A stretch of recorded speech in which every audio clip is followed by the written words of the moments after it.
Hello and welcome to Superpower Broadcasting. I'm Kevin Castley. Thanks for being here tonight. Tonight, I've got a shorter stream. We're going to be talking about what's going to happen if Donald Trump wins the election. And I know that a lot of people will say, well, Donald Trump can't win. It's basically going to be, a 10% chance, roughly. I mean, if you're going off of 538, the thing is, Donald Trump could win. I'll take a look at the chat because Dr. Zayas was in the chat earlier. 538 has Biden right now with an 89 out of 100 chance of winning in their simulation of 40,000, times, doing like the whole Monte Carlo thing. I think that it's worth taking a look at what Dr. Zayas was posting before we went live here. And like I said, this one will be a shorter stream. I did 3 streams last night. If you include the 2 hours I did with Henry, we'll have that up on the channel to mirror shortly. And then the next couple of days, I've got, there's a lot to cover, a lot of news. And of course, I'm going to do one of these on what happens if Biden wins. Not sure if it's going to be tomorrow because, well, it was reported earlier on today that the Iranians, just looking at it, that they, they're having more construction activity at a nuclear site over there. So, which to me, it's unsurprising, but to a lot of people that don't really follow that, it could be like, oh, so they are going to try to get nukes. It's like, yeah, they've been talking about that for over a decade, but it's happening. Obviously, they're going to get atomic bombs if nobody stops them. And how you stop them? Are sanctions good enough? No. I was talking with Reese about this the other night. It's like the problem with sanctions is that they take a long time. They tend to hurt the people on the ground first and the regime last. That can depend on how targeted the sanctions are. Sometimes sanctions will specifically be targeted at key individuals and whatnot, but even then, there are ways of skirting around that, substituting towards other countries. The European quote-unquote allies seem perfectly happy to trade with the Iranians to countervene the efficacy of the United States sanctions. No, let's just be real. They're going to get atomic bombs very soon. So that's a big story in and of itself. But I do want to do one of these on Biden. But let's say that Donald Trump wins, and as I was saying, it would be worth looking at what Dr. Zayas had to say, because he says that he won't be able to stay here very long. But this won't be that long of a stream, so hopefully you might be able to stick around, Dr. Zayas. We got, he was mentioning, I don't know if you guys can see the messages later on. Oh, we can. Yeah, anything you post from the moment I create the stream, I created about an hour and a half before I went live, it'll be here. And people can see it afterwards. It usually takes about 12 to 18 hours for the stream to appear on my channel, for it to process after I'm finished with the live stream. But people can see everything you guys say. So those comments are on the record for posterity, right? So we've got Dr. Zayas saying, I don't know if you guys can see these messages later on, but I just spent an hour looking at 538 shit. And I think Trump is going to win. So that's interesting, right? Because I specifically mentioned 538 as one of the sources that tends to skew towards Biden. And they have right now Biden with, running the simulation 40,000 times in 89 out of 100 cases. They expect Joe Biden to win. But Zayas hits on a key point here about the swing state issue. He says, in the 40,000 projections that they ran, Joe Biden can only win if he loses Pennsylvania in every 1 out of 100 scenarios. Yeah, think about that. I mean, in other words, now I'm not a statistician, but What it means is that basically, if he loses Pennsylvania, then in 99 out of 100 cases, then that would actually give Trump the election, conditioned on him losing Pennsylvania. Now, I think one of the reasons why 538 is so confident is that they basically assume that Biden's going to win Pennsylvania. Pennsylvania right now has Biden at 52.2% against Trump with 47.1%. But it's right on the mark. I mean, as far as swing states go, we typically talk about a margin of error of about 3%. I mean, it's the sort of thing that it is a lead for Joe Biden, right? 5 points ahead. For a state that he basically has to win in order to win the election in 99 out of 100 cases, you can approximate that up to say he basically has to win it in order to win the election based on their modeling. And their modeling is skewed towards Biden. Well, then that means that 5 points, that's kind of close for comfort, because at that point, it doesn't matter what your national lead is. It doesn't matter what the popular vote is. It doesn't matter that you're up, 11 million votes against Trump in the popular vote. If he loses Pennsylvania, according to Zayas' reasoning here, it's gamesies, it's game over. GG. Zaya says, in other words, Biden has to win Pennsylvania to win the election. Well, we were on Henry's stream the other night, yesterday, and it was chaos in Philadelphia in the wake of the police action against Walter Wallace, which was justified, of course, but there are the riots, the looting. I mean, Penn Shapiro was tweeting out footage earlier today of all the people looting the Walmart. And of course, Mr. Shapiro asks, how does looting the Walmart fight systemic racism, right? This doesn't play well for the Democrats because, of course, and I put it on the program yesterday, Joe Biden tweeted, Walter Wallace life mattered and all this kind of stuff. And he wouldn't have done that if he was a schizophrenic white dude that the police had to shoot after he charged them with a knife, right? So, I don't know, 4 to 5 points advantage over Trump in one state, but that's the state that determines the election. Okay. It's not as, it's not advantageous to Trump. It's still advantageous to Biden even then. But 8 points? No, it's not 8 points. At most, it's 5 points. Again, the margin of error is usually like 3 points on this. I'm just looking to see if I can even get a margin of error on the numbers that they're going with right now.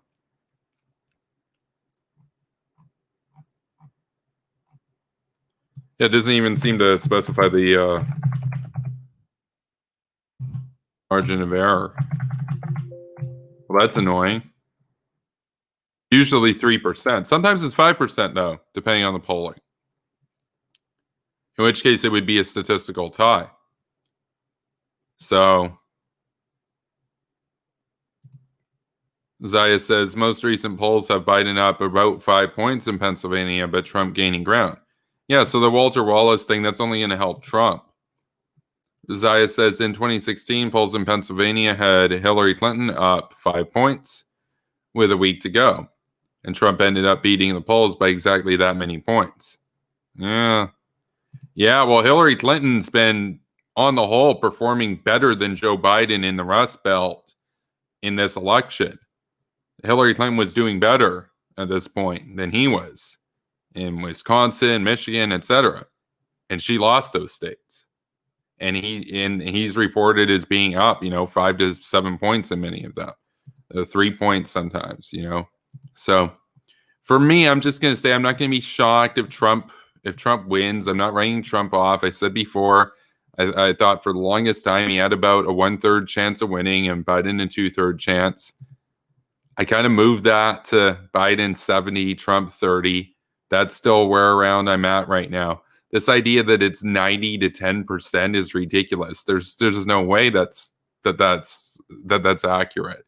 There's no way. So we should probably talk about what happens if he wins. So there's a few different aspects of that. First is, we'll talk about the Republican Party.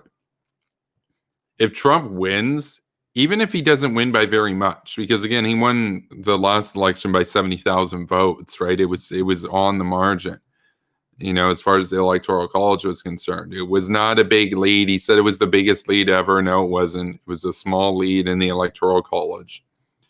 But he's transformed the party. So if he wins this, even by a small amount, the worry then is that this paleo-con, anti-interventionist, stick your head in the sand and pretend the world doesn't exist brand of republicanism is going to prevail for a longer period of time, and the era of cringe will endure for another 4 years. That's a problem. That's a problem, and it means that North Korea gets free reign to build up their thermonuclear program, and of course their ballistic missiles. They get to hone in on that. But of course, with Biden, they get to do the same. He just have harsh words for Pyongyang instead of love letters. But speaking of thermonuclear program, we have Dr. Newkeys here. We have spooky Newkeys in the house. How's it going, Mr. Newkeys? Dr. Newkeys is the previously unrevealed Captain Planet villain, confirmed. Oh man, yeah, spooky villain for sure. So yeah, he was a little too much for TV. They had to cut his episode. They played his episode for 20 minutes, and the kids are like, "We're all gonna die," so they had to mix that mid-run. Duck and cover, kids. Yeah, duck and cover. Yeah. Yeah, it was all a very elaborate PSA.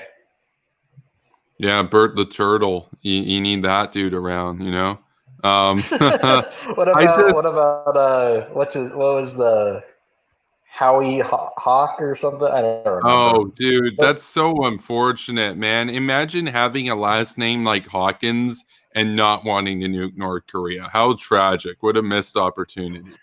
Like, his name is literally Hawkins, and he's a pigeon. I'm going to be real. I kind of love these guys because currently that guy is kind of melting down and attacking Ocasio-Cortez. That's true. It's proof that they'll never really gain power because they would all just backstab each other.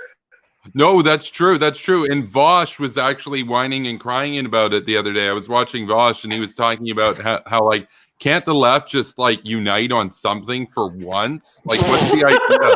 And it was funny. Oh man, you have no idea. Funny.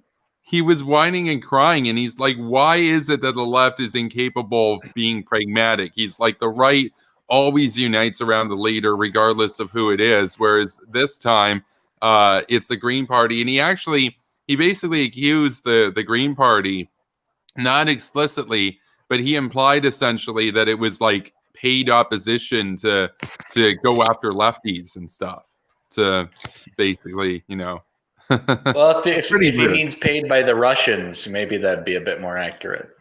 Yeah. He's not gonna say that though.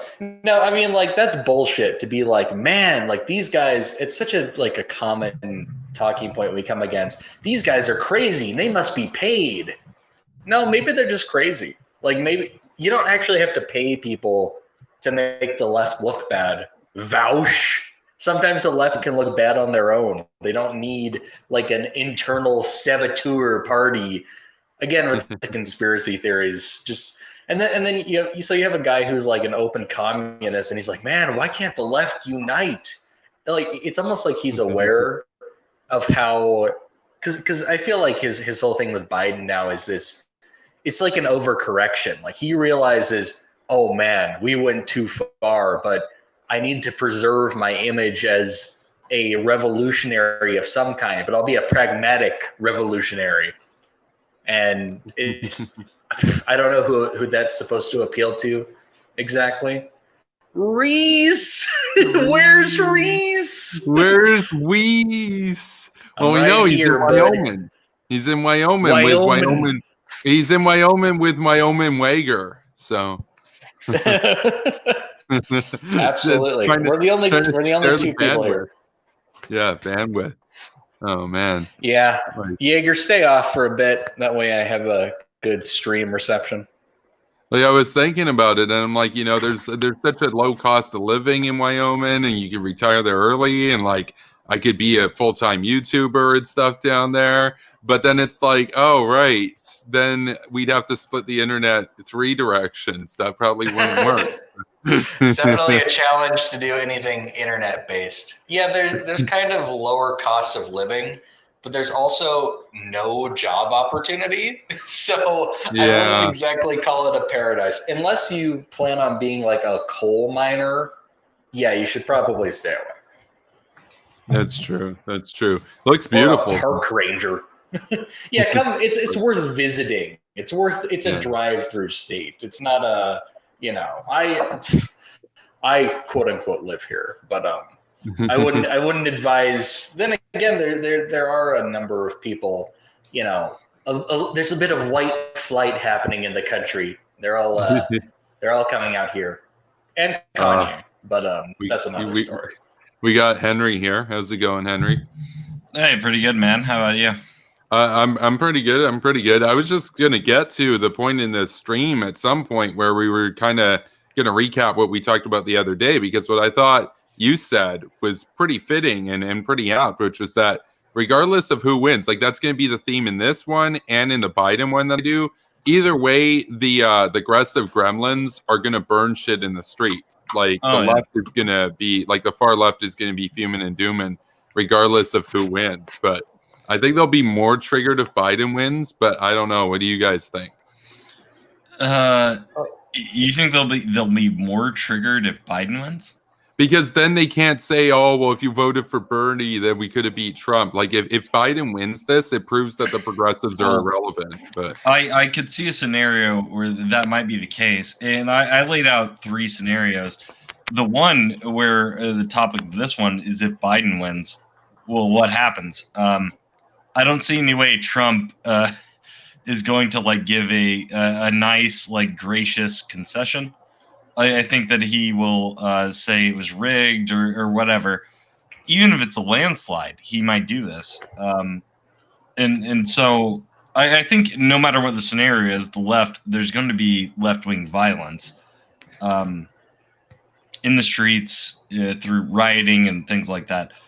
And I think if Biden wins, Trump won't immediately come out and concede it, and they'll say he's a tyrant. They'll say he's he's Hitler, and they're going to react. And we've seen this even in some of your chats. There was that fucking terrorist fuck to kick out who's like, we got to prepare for when he does this to like go and like commit violent acts. So like when I'm talking about violence, obviously there's the riots, but even on election day, depending on how it turns out, we may see acts of like actual acts of terrorism.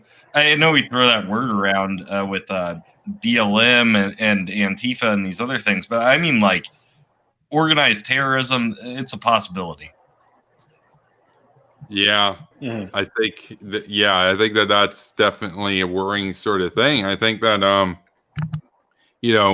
you're right. I mean, even in a hawk group, even in like a hawkish foreign policy discussion group on Twitter, we had a guy like that. So you can imagine what these like communist circles and stuff are like, what goes on in their chats. Like obviously we that's the norm. But yeah, I mean obviously we kicked that guy. Well, yeah, it's disturbing to think about, but I think it's a real possibility. I could be totally wrong. I could be totally wrong about all of this shit because I think I made a comment like that where 2016 showed us that we could be totally wrong about everything. I was 100% sure Hillary was going to win, and that didn't happen. So maybe Trump will come out and he'll concede election night when Biden wins in a landslide. He'll come out and he'll do a concession and he'll be good. Like, who the fuck knows? I mean, it's Trump. I don't fucking know. And I also don't know how much that would even matter. Like, I expect there to be violence before the polls have even ended, or closed, rather. Yeah. Well, there probably would be some at polling stations, voter intimidation. Exactly. Yeah. I expect that. I expect election night to be a fucking nightmare. I just don't see. I just don't see any way that this is going to end or come to fruition without some kind of left-wing violence. And people talk about right-wing violence. I suppose it's a possibility. It's just I've never seen that on a widespread level. Not the way we've seen. No, it's lone wolves and stuff. It happens. It happens in a punctuated manner with very deranged people, like we saw at Christchurch, something like that. Yeah, that's not what I'm talking about. Or even the recent kidnapping plot for Governor Whitmer. Yeah. That's kind of the thing. So I've heard this idea thrown around. Do you think that because of that, the right would be more violent? Because even though it seems like there's less incidents, they typically are much more violent. Are you asking me or Kevin? Just I'm not even saying I agree with the idea. I've just heard it thrown around a lot. I don't know. For me, I expect it to be left-wing violence, no matter what the scenario, really. I expect there to be some extremist left-wing violence. The right concerns me a lot less. As far as violent attacks go. Yeah. Yeah. The thing is, it has a lot to do with social acceptance. It would not look, if you had any group of white conservatives that were acting the same way as Antifa, they would instantly be branded as tiki Nazis, and the media would be merciless to them. Whereas in many cases, they're very apologetic to Antifa and BLM. That's a big cover. It's a big amount of influence that is going to legitimize the violence we've seen. And it doesn't even matter. There could be a protest for anything, and there's going to be a group that splinters off and uses that as their cover to go loot or whatever. They're not even, I don't even think they're the most politically involved people in the world. It's not like they're all Young Turks viewers. Maybe a few of them are, but they look for an excuse to do this kind of thing. And yeah, they agree overall, I think, with the ideas that are being presented. But the group that we were watching protests yesterday in Philadelphia, do you think they really cared about, they don't care about the case. All they care about is, okay, white cops, black victim, let's go. That's about as far as they looked into it. I think there's that, and then I think there's the situation with looters. I think is a different thing, because for me, looters, it's just a natural consequence of any time that you don't have police able to enforce the law. Whether it's a hurricane or it's mass protests where they're caught up doing other things, they're preoccupied. Anytime you have a lack of police presence, basically, if there's no one to enforce the law, you're going to get looters. They're going to steal shit. That's there's no cops around to stop them from doing it. You're going to get people doing that shit.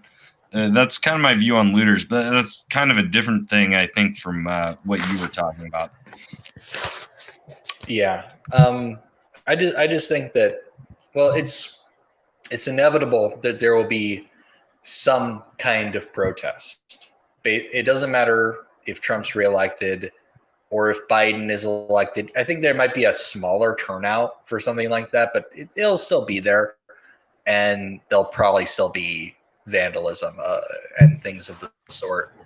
I would not be at all surprised by that. And beyond the violence, I mean, people are just going to be freaking out in general. It's going to be more insane than last election because everyone spent the last 4 years really hyping this up as the event of the decade.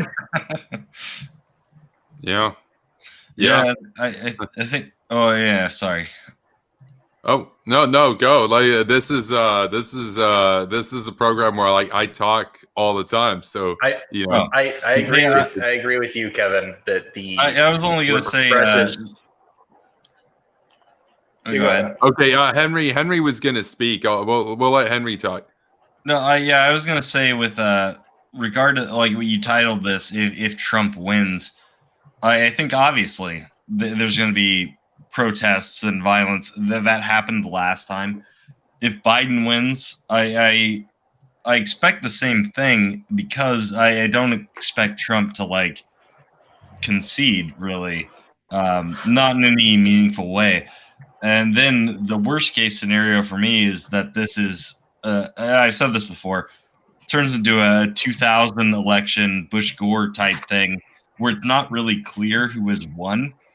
That's a fucking nightmare that I don't think the country can really tolerate at this point. Well, if it went to that level, it goes on for 6 weeks. I mean, can you imagine? Well, if it went to that level, like in 2000, for example, if we're going with that analogy, it would go to the Supreme Court. My guess is Supreme Court would probably rule in Trump's favor, regardless of the circumstances. So, well, yeah, I'm talking more about just the effect it would have on the country.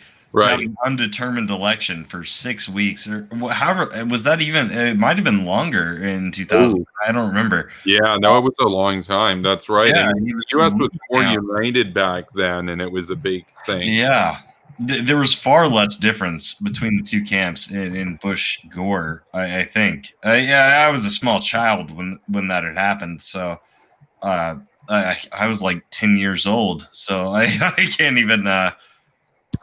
Comment really on it, but if that happened again, I just feel like that would be the worst case scenario. I have this video pinned on my channel where it's Douglas Murray saying like, I don't care who wins, I just want it to be clear who won. Like, yeah. I feel like there's some truth to that, but I would prefer it if it was clear that Biden won, like he won in a landslide. Yeah, that would be very nice for me. Anyway. Well, on the point about Bush v. Gore, that was decided December 12th. So it took about a little more than a month, so about 5 weeks.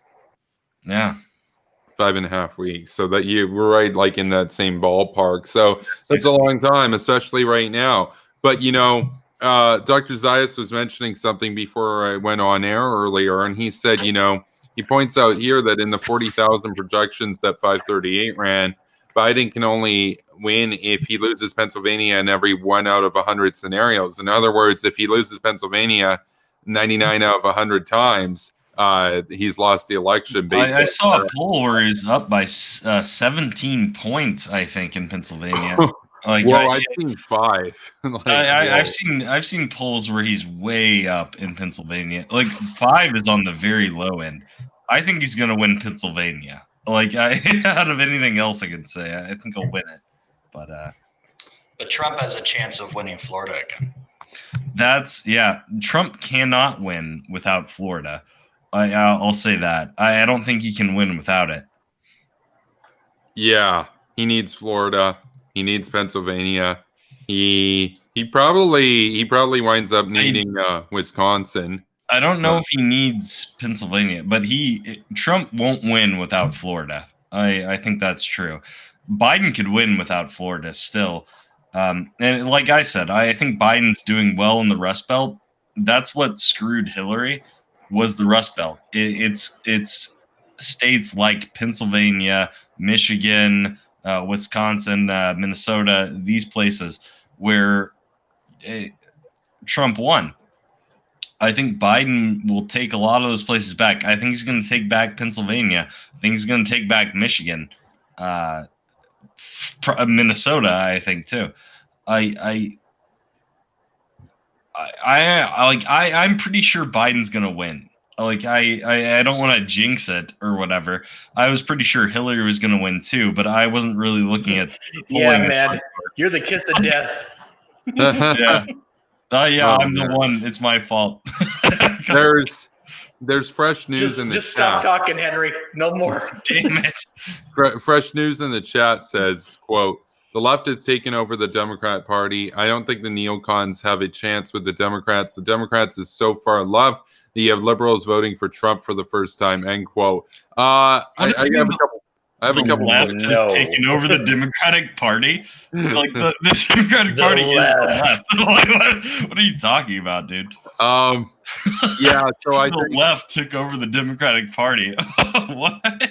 Newsflash, guys. there's a reason why a lot of the neocons are going to be voting for Biden. Some of it is because they genuinely think that Biden will be a better president. Others, they know that we need to shut down this brand of republicanism with Trump, and the party needs to reset itself. So you can vote Republican in 2024, but vote Democrat right now strategically. He must have meant the progressives have taken over the Democratic Party is all I could think on that comment.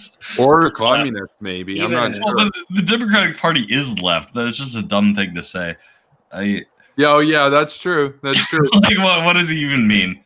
I think a lot of people, though, like Young Turks doesn't consider the Democratic Party to be left. They consider it to be a far right. That's the divide. It's progressives versus liberals, basically, in the Democratic Party. That's what it is. And that's why I think he meant progressives. Find me a single liberal who's voting for Trump and make them justify such a stupid choice. How could you? What's the only way I logic could see is Iran. The only way I could see is Iran. Like if that was your he's shit on Iran. Like even like so most of what he does is sanctions, and you were telling me yesterday how pointless sanctions are. Like, well, I wasn't saying they're pointless. They just take a long time. That's true, and we don't have that much time. But I mean, yeah, he's okay on Iran, and Joe Biden would potentially be worse on Iran. I still stand by Biden is way more hawkish than Obama ever was. Yeah, I hope possibly. I do think Trump has been good on Iran. I think getting out of the Iran deal, killing Soleimani went a long way. That was good. The drone thing, the drone incident, he kind of fucked up on that one. If you remember that, even that was a long time ago. No, I remember that. His excuse was so weak. He said, "Well, nobody died, bro." In other words, if Japan did Pearl Harbor, but all the naval crew were just like away on vacation, they just sunk a bunch of battleships, but nobody died. What's FDR going to say? Oh no, it's cool, bro. You guys did a sneak attack and all that, but nobody died, so we're not going to retaliate. He made that one up to me by killing Soleimani. Yeah, like, I thought that was great. I was surprised that happened, even. But you do have to question though how involved he is in a lot of these decisions. Yeah, I got that's the impression exactly that he was much more involved in. I think we were hearing that it was Tucker Carlson that convinced him not to launch a war with Iran over the drone. But in terms of like how involved he is with, with the sanctions or with, obviously he gave the green light for Soleimani, fucking but anything really. Soleimani had been on our radar for a long time. You had people in the intelligence community and in the military waiting for an opportunity like that. And they probably just came by. They probably just opened up his office and were like, "Hey, Mr. President, what do you think about this? You gonna sign off on this?" He's like, "Sure, whatever." That's another thing, man, is how much of it is just the competence of the people surrounding him, and like his administration as a whole versus him as a person. Because I don't think he's competent. I think he's a dumbass that doesn't know shit about anything. And like he's surrounded himself with, at times, decent people that do know what they're doing. But him as a person, like, fuck no. Like it's, It's laughable, and then he'll fire them like a drop of a hat.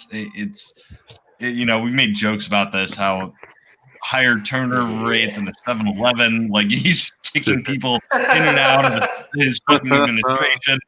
Like, does anyone even remember Jeff Sessions, John Bolton? God, what was his first Secretary of State? Tillerson? Rex Tillerson. Rex Tillerson. The reason why I remember Jeff Sessions was because, Henry, you were on the show yesterday, and we went through Trump's long list of nicknames, and he noted his nickname for I brought up Sessions because Sessions notably recused himself whenever the it was the impeachment shit, and they had a little spat. That's right. He recused himself, and he said, "Hey, man, it would be a conflict of interest." And Trump was like, "No, I hired you so that you would like defend me, bro."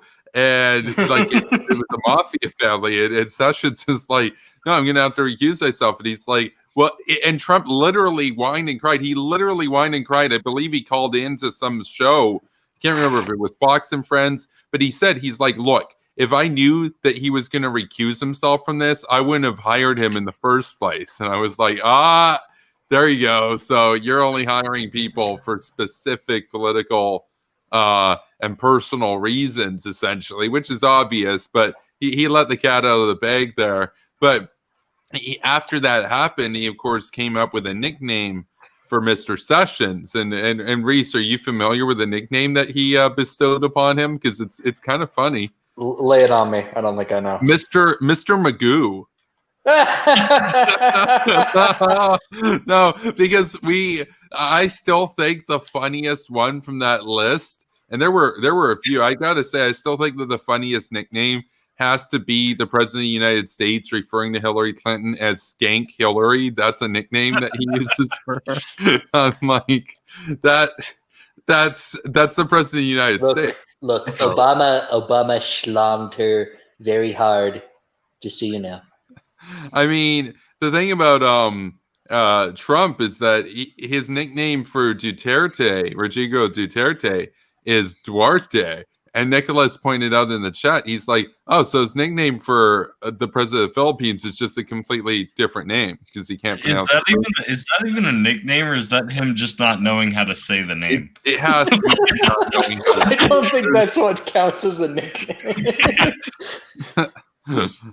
He also has my favorite dictator is his nickname for. Oh yeah. Yeah, I know, right? My favorite dictator. He had Rocket Man, Little Rocket Man, which was good. I miss those days. I miss those days a lot. Yeah, I miss those days too. I miss those days, dude. I found out, I was looking into it because obviously I'm like doing research for the Burns debate. The United States drafted up a plan during that era, the Pentagon did, to drop 80 nuclear warheads on North Korea, and they were ready to go. So, I miss the Rocket Man days. So now they're going to have 80 nuclear warheads. So I remember when that happened because people were specifically linking me articles of Trump calling Kim Rocket Man. They're like, "Oh no." I think there was some people freaking out. They were like, "Oh no, Reese is going to become pro-Trump." And I was like, yes. I wish I could be pro-Trump, Like, imagine Trump came out there and he was like, "I've taken the hawk pill. We're going to have the greatest pills. The both greatest pills." Yeah, no, it's like, "We're done with these deals. Here's the new deal. You don't play by our terms. Then we've got gifts for you, bro." Like, imagine Trump came out there and was literally like, so I heard that Kim's pretty desperate to acquire H-bombs. Well, I got some H-bombs we can send his way. Like, imagine that. It's really difficult for me to imagine what it would take for me to be like pro-Trump. It's hard to imagine. I can't really think of anything. I think it speaks to a wider truth, though, because ultimately I want to be in favor of the president of the United States. Trump makes that very hard, obviously.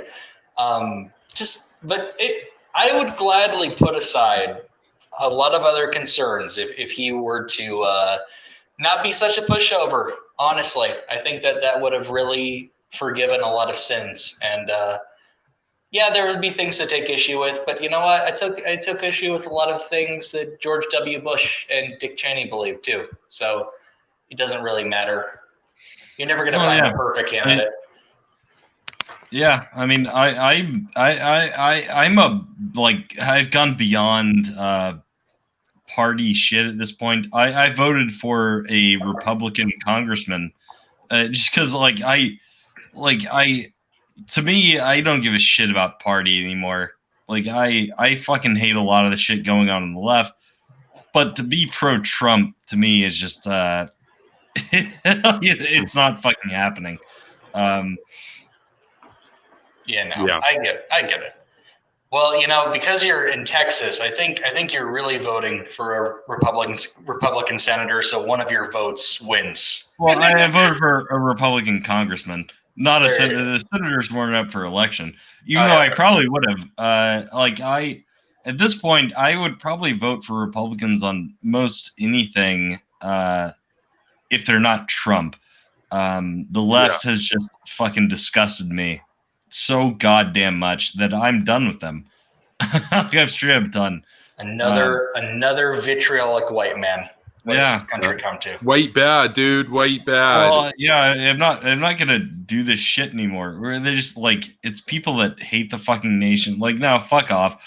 I'll vote the other fucking way, even though I disagree with them about a million fucking things. But yeah, no, people that hate police, hate the nation, fuck off. Military. I'm not doing that shit.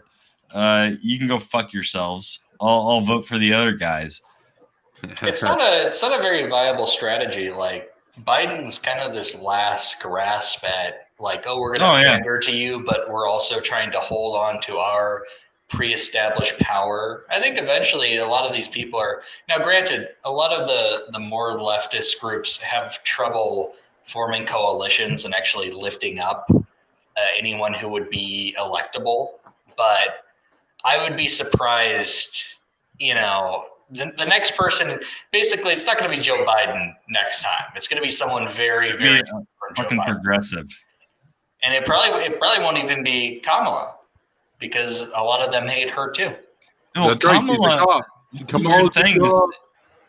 right. She seemed kind of centrist to me, but there's a lot of right-wing people that think she's far left, which is crazy to me. I never thought of her that way. It's strange because, I think that people get kind of that impression. It's a lot of aesthetics. It's a lot of things that she says she believes now because it's politically convenient, but her record really isn't like that. No, it's things she said in the primary, and the primaries they're a different fucking thing. You have to say a lot of crazy shit to get elected, which is unfortunate. You shouldn't, and I wish the Democrats didn't pander to the far left progressives. They kind of have to, though, because those are the ones that will not vote. The moderates, they're going to vote for whoever's not the fucking Republican or whatever. Yeah, that's kind of the biggest shame is the Democrats have already had their battle this year, and most Democrats are pretty exhausted. So, but then again, we had pretty historic voter turnout then, and there's a lot of new voter turnout now. I would not be at all surprised, and I'm probably going to jinx it too, but I would not be surprised to see Biden win, because I think that many people really just can't stand Trump and they want him out.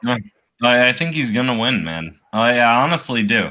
And I said that about Hillary in 2016, but this is different, I think. I think it's different. Well, I think he's going to win back a lot of the Rust Belt states that she lost. I think he's a more neutral type person than she was. There's less to hate about Biden. I understand that, us here, we don't hate Hillary like the normal person would, but the normal person, I think, is not going to hate Biden as much as they did Hillary. She's a hard person to like, honestly. I get that. It's kind of like, but I just don't really relate to that kind of thinking. I don't really care if the president is personable. Exactly. Yeah, but it's about the masses. Like it's Damn about what masses. the masses With their circuses and reds.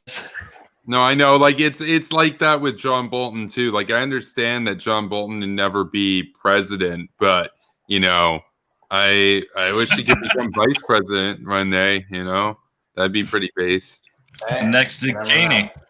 There you go. Yeah, next Dick Cheney. I mean, the thing is, a lot of people kind of overblow the role that Dick Cheney had in the Bush administration. Like, a lot of people basically think that George W. Bush was stupid because he couldn't necessarily talk that well, but he's not. I mean, he has he has the gap, he has those kind of stuff. But then you go and watch like Michael Moore or Adam McKay with Vice, and they basically paint George W. Bush as like this caricature who's like dumber than Trump, basically, and can't think for himself. And he's like, so I'll just give you like all the duties of president, but like I'll still be the president. It's like, that did not happen. I'll take like made up crap for $5,000. Yeah, that was stupid bullshit, cartoon bullshit. They made up for their fucking movie or whatever. You can go look at like Bush, George W. He had some great fucking speeches, man. Like the guy was like he talked funny or whatever. Yeah, but, he was an intelligent guy. Like this whole cartoon bullshit of he was just like, oh, I'm eating gummy bears and watching baseball, and I'll like Dick Cheney be the president. Like, no, it's retarded. Like that's not reality. He also had really good people around him. I mean, David Frum wrote some of his speeches, for example. He did the Axis of Evil speech. He knew how to surround himself with smart people too. Donald Trump did bring in Bolton. Like, this is something about the Trump era in just 4 years where a lot's happened. I mean, in many ways, the reality of the matter is it was kind of like Trump deferred to Mitch McConnell on some of the domestic policy stuff. But I think every president has to do that to some extent because you can't be everywhere at once. And I don't know, maybe this one's a bit controversial, but I don't really care if like the president spends a lot of time golfing because, like, I mean, it has to be one of the most stressful jobs in the world. Yeah. Golfing bad. I mean, they always say like, oh, Bush spent the time golfing, Obama spent the time golfing, Trump spent the time golfing. It's like, okay, but like this is definitely one of the most stressful jobs in the world. That's a huge difference between Trump and GW is the character of the person. You would like in the Bush administration, he wasn't running through these people and and like within a year saying, oh, this is a great guy, he's so great for this position, he's wonderful, and then like a year later saying, oh, he's a piece of shit, he's a dumbass, I hate him. Like, you never saw that. Like, this is like Trump has no fucking values as far as I can fucking tell. He doesn't give a shit about the people that work with him. Bush did. Bush, talk whatever shit you want about the guy, but he surrounded himself with people he thought knew what they were doing, and he trusted them, and he stuck by them. And, if they had disagreements, he didn't immediately, the second they disagreed with him, he didn't, like, fire them and, like, say, oh, he's a horrible piece of shit that I fucking hate. Like, it's a totally different thing. No, I made some neocon wave memes of these guys here. You got the Ghoul Gang right there. I like Colin Powell, he just looks like, oh, yeah, you done messed up, basically. Yeah, just imagine, like, this is Saddam. They bring in Condoleezza Rice right there. Yeah. No, I know, right? You got Bremer. You got all these guys. You got the decider. The decider. No, I mean, the good old days. the good old days. That's right. The good old days. Like, can we get these guys back? I mean, the thing is, I know that it infuriates the gremlins to no end when they say, oh, they're trying to rehabilitate George W. Bush just because, like, Orange Man and all this stuff. And it's like, wait, but these guys unironically think that Trump is better than Bush because they say that Trump ended the wars, basically. Oh, like, God. that's, yeah. All right. No new wars started by Trump. That's right. That's I'm right. gonna take off, guys. I'll catch you later. Yeah, Have a thanks, good one, man. Henry. Have a good Yeah. one. Peace. So that's Henry. Everybody, make sure to go and subscribe to American Madhouse. He covers all the riots and the chaos and the dumpster fire. Literally, there was a literal dumpster fire last night That's true. in Pennsylvania. They burned. That's the thing. You know, his channel really is a madhouse. Yeah. Some of the people he's debated on there, the streams he shows, yeah, it's a proper bin of crazy for sure. Well, yeah, I mean, and that's popular. That's what gets the people going. He needs to have like 85,000 subscribers. It gets the people going. I mean, I'm not really too much into the debate thing. Like, I was thinking about it today, and I feel like after I'm done with Burns, because I know that Ian's never going to debate. I think I'm pretty much debated out. I think I'm done. Like, it takes time to do research and all this bullshit. And like, You're about to hit your Patreon goal, so you'd be busy. You'd be doing a stream and a recorded video every day. You don't owe these people don't deserve your time. It's not like you're getting paid for these debates, even though you were trying that route. But no, it's not like I did a ton of debates ever. I did a couple of them, especially near the beginning of being on YouTube, but after a while I just got sick of it. And I was like, you know what? This is, as much as I want to talk to horribly insufferable douchebags, I think I'm going to spend my time talking with people I enjoy and just interacting with my community and not paying much mind to this. And Burns, fair enough. Burns challenged you. If someone challenges you, I guess accept it. But, I mean, like, to me, it feels like he was just like desperate for content. And I still question how seriously he's going to take that debate, because I really get the impression that he just wanted to clown on you.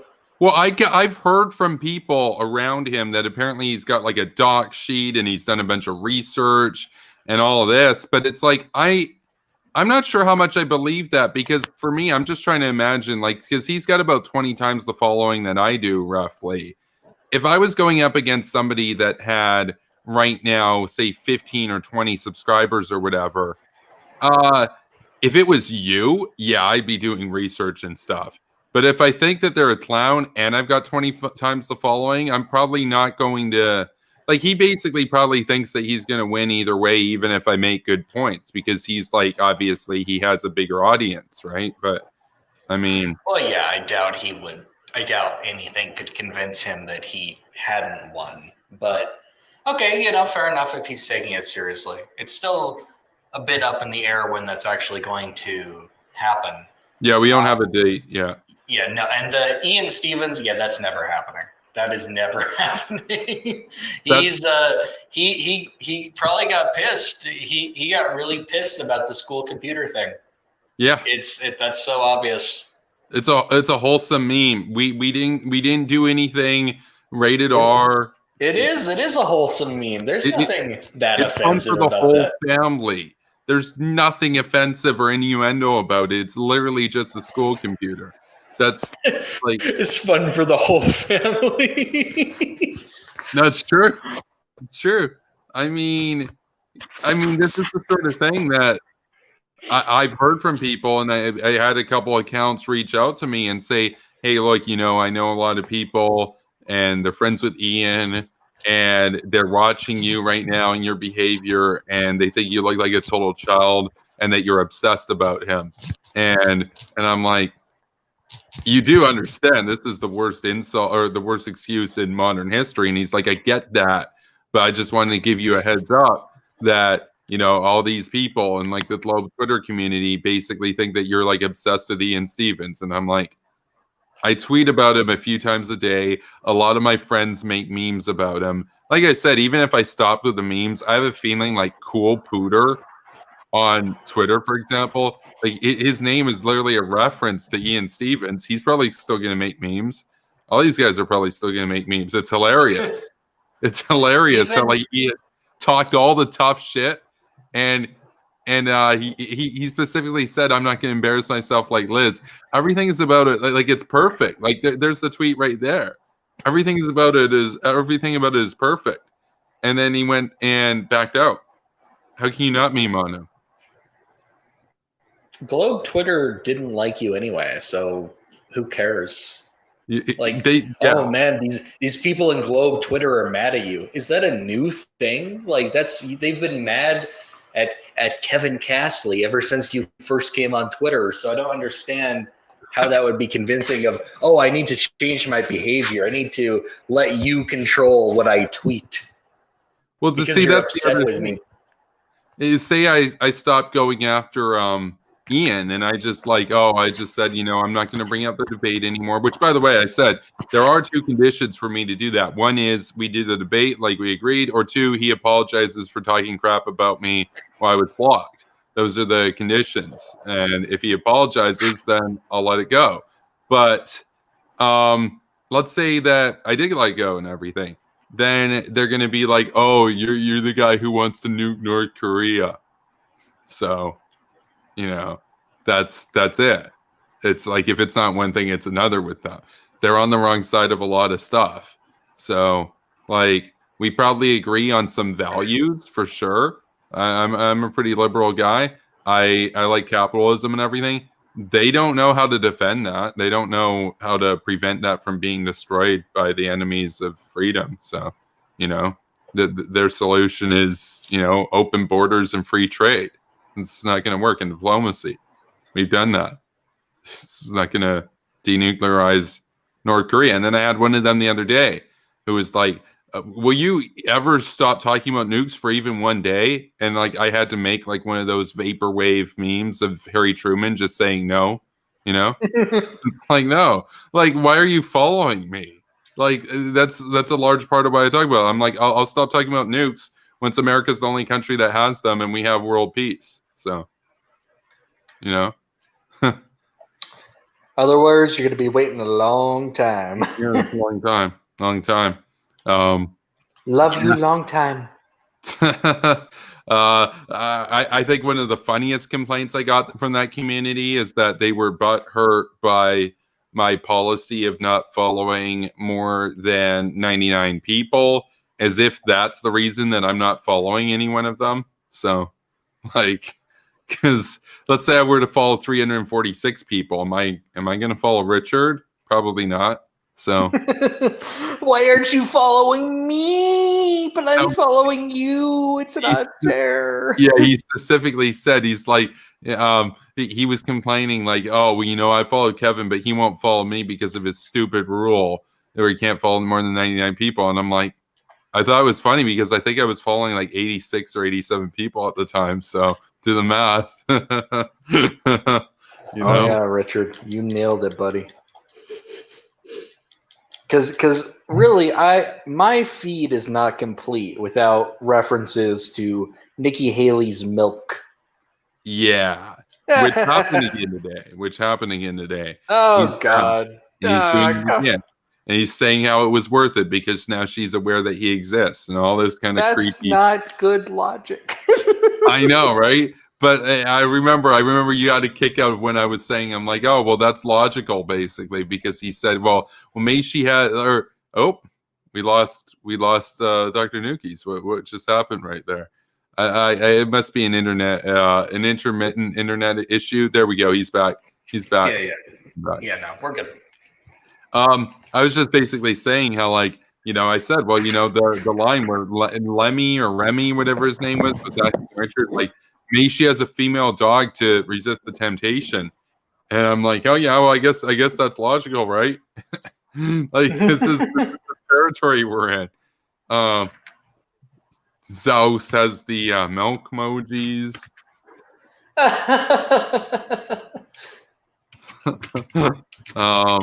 Yeah. Arthur says Richard is following me. What does he even get out of me? Me, he thinks you can like hook him up with Haley. I don't know. You know what that is? That logic is. I was just looking it up. It's the same energy as the guy who wounded Reagan because he was trying to get Jodie Foster's attention. Well, now she's aware of that guy. Don't worry, she knows. True. I mean, that's a win. That's called winning right there. That's called winning. It's like Richard basically goes to like her house. It's like packing like 6 AKs and like breaks a few windows and stuff. The cops get called. He's like, they interview him. He's like, well, does she know who I am now? It's like, yeah, she knows who you are. And it's like, oh, well, then it was a victory. That's the same as that guy who broke into Eminem's house a few months ago just because he wanted to meet him. Like, man, I'm such a big fan. And it's like, okay, you're going to jail for a long time, buddy. But I hope you had a good time meeting your idol. Maybe. Like Eminem literally did a song about that. Like that's where the whole Stan thing comes from. Is Eminem. Like that's no, that song came out a long time ago, but it was kind of I know funny, a long time ago, like 20 years ago or something. It was reality mirroring the song, which was mirroring the song. I was going to say because I remember that music video and stuff from a long time ago. It's like, oh, so there we go. It's like they say, like life imitates art or whatever. It's like life imitates memes, that kind of thing. Hey guys, have you heard this new song? It's called Stan. And that needs to be a new meme. Yeah. It's like, hello, fellow kids. I heard you listen to the rock music. It's like the rock and roll. The rock and roll. It's like, oh man, kids, are you rocking and a rolling? And a rolling, like all the apostrophes and stuff. We got Sock on Brain here. He says, remember that Globe Twitter user that said Kevin lost the debate to Liz? They're like, oh yeah, like she crushed me or whatever, like a couple weeks ago or whatnot. Yeah, no, some people thought that she killed it, which is hilarious because even she doesn't think that. But you know, how much of a simp do you have to be? Come on. She was a woman, I guess, but it was, well, I don't know. I mean, they say that women online, or at least on Twitter, are a mirage. I know that there's at least one woman on Twitter that's, well, two. That's Sarah and Nikki Haley. They're both confirmed as actual women, but, you know. Sarah's not on Twitter anymore, though, is she? Oh, that's true. That's why, yeah, she came on the show to explain what happened. That's right. So I happened to be watching that. I think because like it played next in a playlist. I watched like 5 minutes of that. I didn't know about that, so I was a little behind, and I was like, wow, that's and she's still off. That's a pretty permanent. Yeah, that's insane. I don't know how that even manages to happen sometimes. They unless you get like mass flagged. Yeah, no, she got reported. She got reported because she told a communist to go die in a gulag because they were getting into an argument and stuff. And it's like, so you can be a communist on Twitter, but you know, I mean, there's a lot of stuff out there that you're like, how are these accounts still around? Because like they're unironically saying, you know, oh, the Holodomor. The only bad thing about the Holodomor was that Stalin didn't kill more Ukraines, that kind of thing. They're still around, but you know, but she gets banned. Yeah, I mean, that's kind of, well, the thing is, Twitter, I don't want to get on their case too much, but it's a very poorly set up system in a lot of ways, and their rules are not really rules. No one's checking all the reports. It's just like, okay, there was a mass report here. This account's going to go down. It doesn't matter really what was said. They'll have like a filter catch some keywords, but I mean, there no human being like authorized that. I'd guarantee it. Like there were no people involved. It was just a bot. The Twitter interface said, "Okay, well, you had 200 people report you. Time to go." Yeah, That's time to all go. it takes. Bye-bye. Yeah, it's insane, man.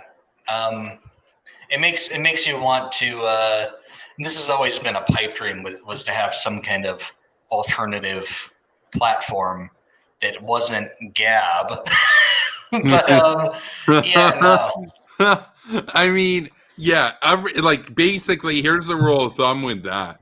If an alternative platform does arise and their logo is a frog and it's any frog other than this frog right here, you know that it's probably not worth signing up for. So if it's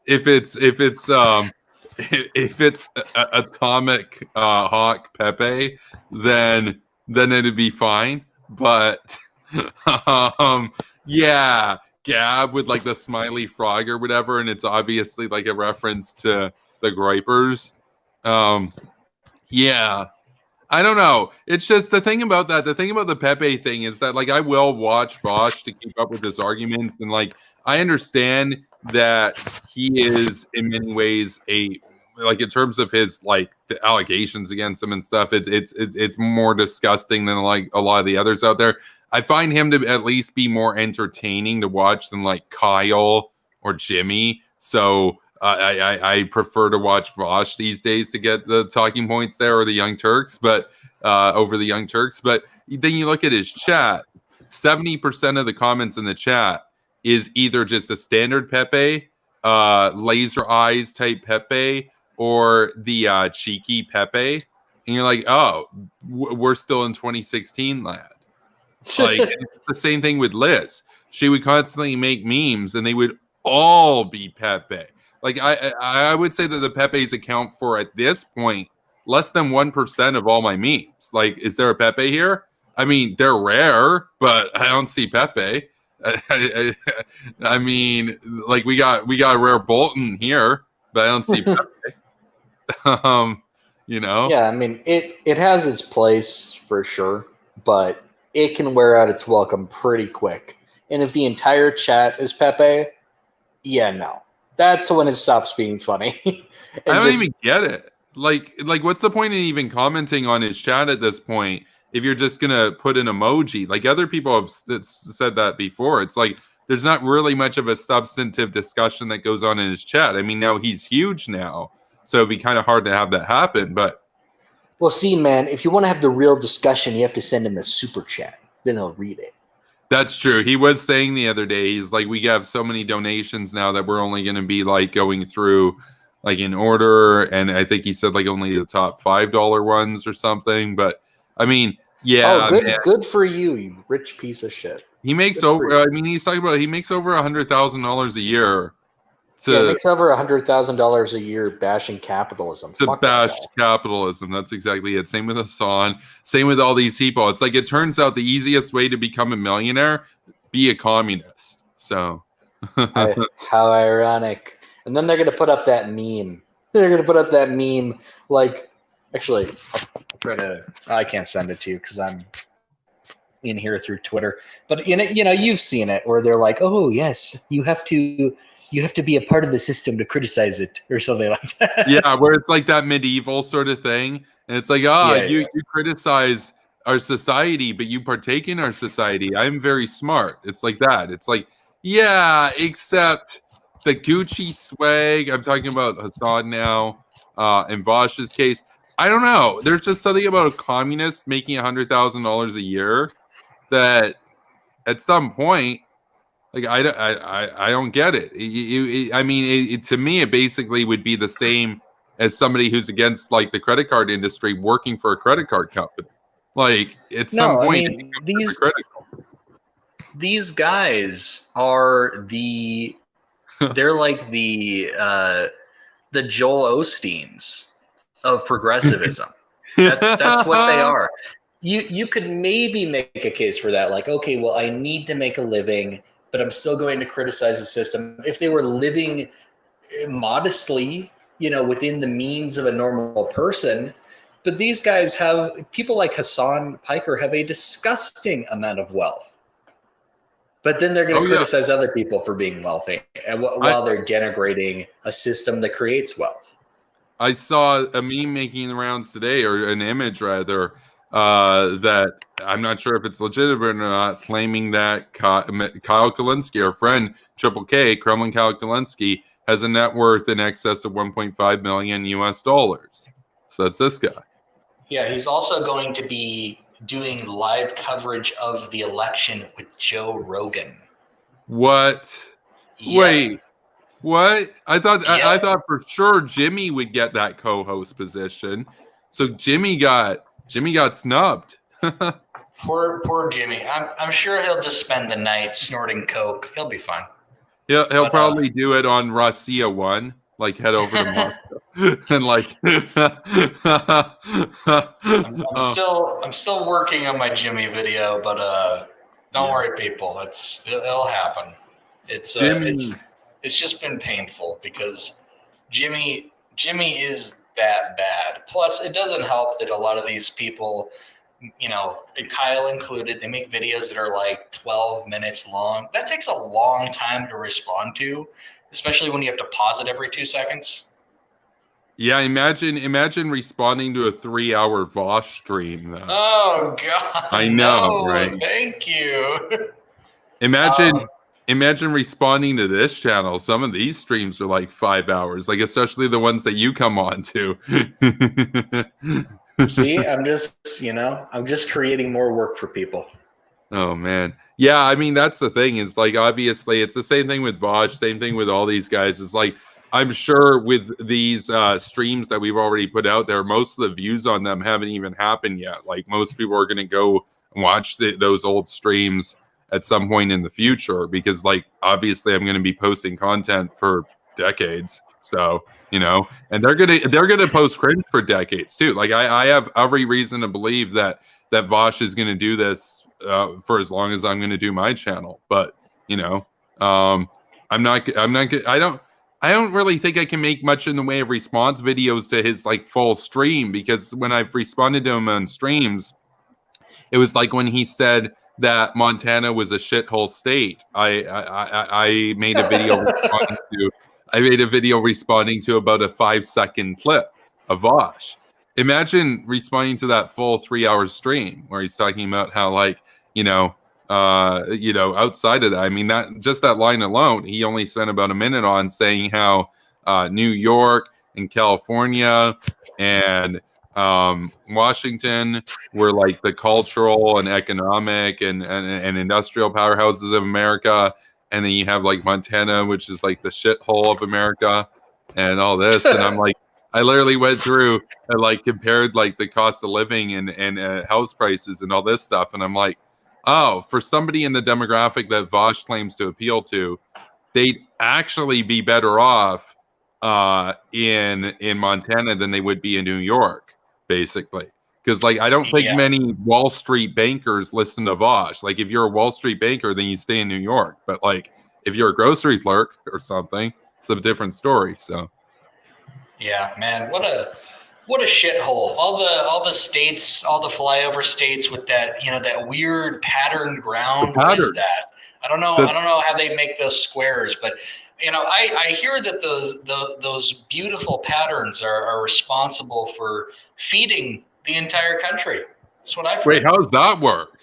It's a little complicated. We'll get into it, when you're older. I like this one. Arthur says, looks at Vosh's donations. Gosh, Vosh. That's a lot of potential tax money. Yeah. Arthur the thing says, is, like, I would respond to. Oh, go ahead. Arthur says, I think Vosh has earned the money, but Kyle, that's a gross threat. Well, okay, at least Vosh will debate people. So people will challenge him. At least he interacts with his audience. That's true. Kyle doesn't even talk to his own fans, his super fans. So, like Kyle thinks that he's like a newsman who's like CNN's competitor. I think Vouch is well aware that he's just another smelly neckbeard who does vlogs. He has to know that deep in his soul, that he's not a newsman, that he's just some schlub who got lucky. That's what Vouch is. Well, for sure.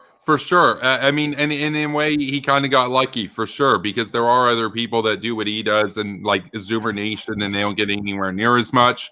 I personally am kind of the opinion that, you know, it's not really about luck per se. Like, I mean, you have to have the commitment to like stay at it, and Vosh obviously has that. I think as well, you know, somebody was saying earlier, I think it was Dr. Zayas, that Liz should retire from the internet. Yeah, I would agree with that. Like, she's somebody that she could never be Vosh. Like, she's never going to make it, even if she streams every day, you know. But and whereas for like a channel like this, I mean, it sounds kind of funny, but as far as the community goes, like, we're already kind of there, because like we always have a full chat and everything here. Like, every time we go live, there's always like a flood of comments and stuff, you know? I mean, as far as the financial metric goes, we're only about like 2% or something where Vosh is.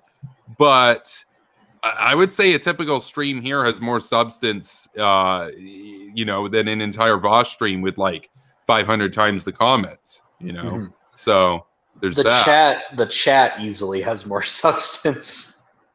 Well, that yeah, I guess I was referring to the chat. I was referring to the chat there. Obviously, we've got better substance on the stream here. We get like Dr. Newkeys, we get Wyatt, we get Henry. Obviously, you got yours truly here. Kyle, I think Kyle genuinely thinks he's better than like CNN and all that kind of stuff. Whereas for me, I've said before, I'm like, I don't ever want anybody to like accuse me of being like a sellout or something. I've said it many times before. I'm like, the ideal goal for the channel is I could do what I want here and hawk pill the Zoomers and whatnot all day, and then get a gig at Fox and hawk pill the boomers over there. Like, I want to take Tucker Carlson's slot, you know?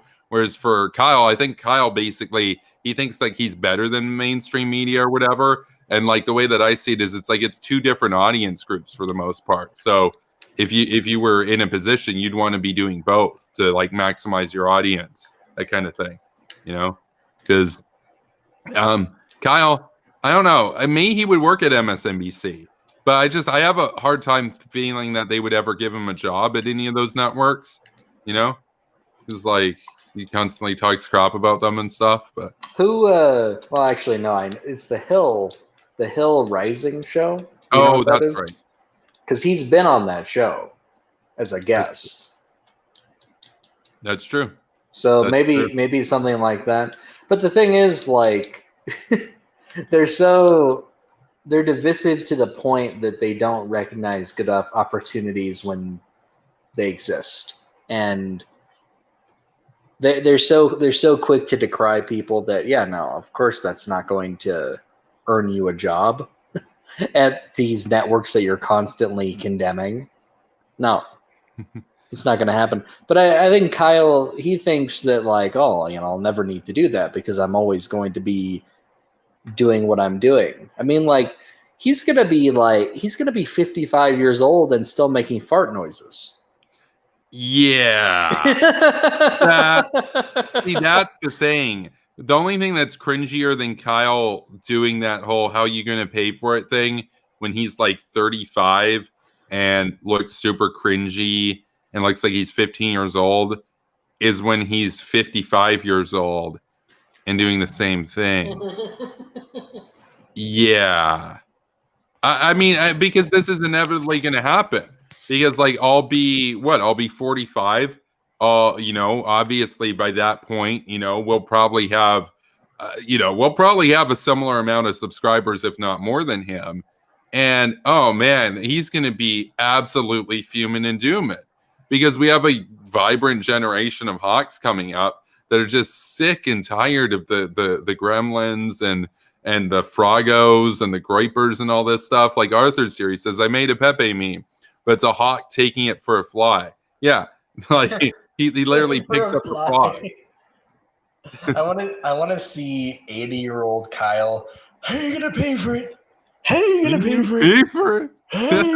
How are you gonna pay for it?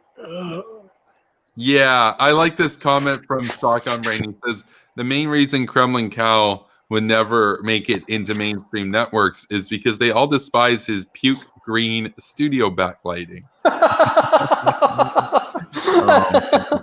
Oh. I actually found a deal the other day on a new blazer that's kind of a dark teal sort of color. So, you know, it won't be puke green or anything, but I do kind of like some shades of green, like in teal. I kind of like that kind of style and whatnot.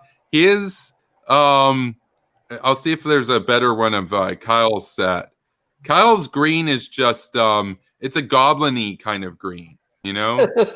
Make green great again. Yeah, make green great again. Like, I'm not saying like you can't do green and make it work. I mean, because like this is to Nazi Germany.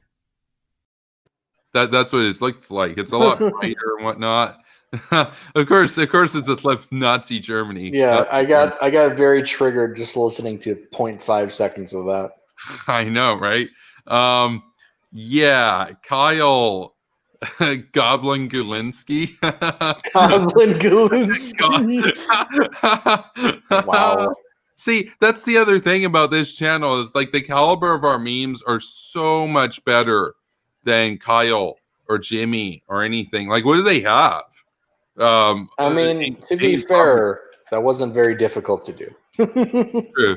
That's true. But there was a comment further back. I just want to go to it to see if it's still here or if I could find it. Yeah. There are no rare Pepes left, is Zayas. Yeah, they've all just been, you know, they've all been saturated. Yeah. Oh, this was the comment at Superpower Broadcasting by Dr. Zayas. There are rumors that Alex Jones will be joining that show too. Alpha Brain, Joe Rogan, Kremlin Kyle, and Alex. I mean, Alex Jones was just on, and he's a pretty frequent guest. So maybe, I mean, that would be the thing. Is like that would be horrible because they would all be in the room and they'd all be agreeing with each other. Yeah, that's right. That's right. I mean, because Alex will be like, "You remember the time they put the atrazine in the 9/11 on the USS Liberty?" And and Kyle's going to be like, "Oh yeah, you won't hear that on CNN." And Joe Rogan's be like, "Oh man, you know that's right. I mean, you only get that on, you know, independent media, bro." It's like, yeah, I mean, they're not wrong. You wouldn't hear that on CNN. I mean, oh man, it's against the mainstream media. It's kind of like how like they don't teach intelligent design in fucking schools. What's censorship? Are you there? Oh yeah, no, I'm here. Okay. Have I been cut out for a while? No, I cut out for like 0.5 seconds. So I still have that disconnection issue like I did with the old laptop. The difference is when it happens, it corrects itself in less than a second now, whereas the other one, it would be a 10-minute delay. Well, so, I suppose that's an improvement. It is an improvement. I like this comment from Kamal Jeet Ram. I like lime green, neon green, and I like nuclear green. So nuclear green. Nuclear green. Yeah, that's right. Oh man. Oh yeah. So Kamal Jeet says you have Jay and Billy Bong. Yeah, Kraut on your stream a few days ago. Yeah, a couple of weeks ago. Yeah, no, Kraut's cool. I like Kraut. Yeah, the fact that Kraut has slightly more subscribers than Vosh is tragic. Kraut deserves more than Kyle, Jimmy, Vosh, all of them combined. Oh, we lost Reese. Okay. Hopefully he'll be back shortly. There he is. Okay. Yeah, no. We're having issues. I don't really understand because it's the Russians, man. It's the dirty Ruskies, dude. They're screwing around. Ruskies. No, dude. Yeah, I haven't had any internet issues over. I've had a bunch of the Brainlet brigades basically out there on Twitter lately. basically saying how how the new Cold War and everything is against China and all this stuff, and how it's like McCarthyism and that kind of stuff. I don't. Oh, and then there was Richard Medhurst who he's talking about. Oh, we're gonna have like this new show, and we're gonna call out like the propaganda in the Cold War and everything as he's doing propaganda for Iran. So that's fun. Yeah, just a lot of brainlet takes lately, and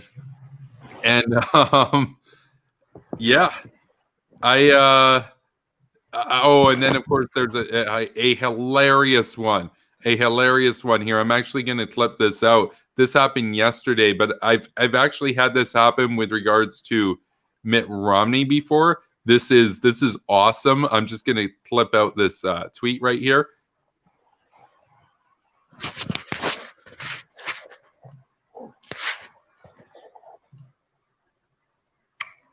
Just be a moment.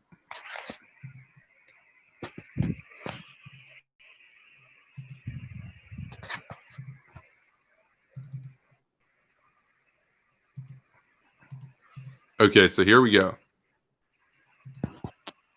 So this guy says, who cares who you endorse, in response to John Bolton, because John Bolton endorsed Liz Cheney. You're a traitor to our country. This, I can't tell you how many times I've seen this happen. They did this to Mitt Romney back in the day, and now they're doing it to John Bolton again. All the brainlet brigades and the aggressive gremlins called John Bolton a traitor. And so I quote tweet this. I say, I'm sure Mr. Bolton has probably traded stocks a couple times in the past. Many people his age tend to have stock portfolios. He may also have traded trinkets at a swap meet once or twice. It's never not funny when the brainlet brigades confuse traitor with traitor.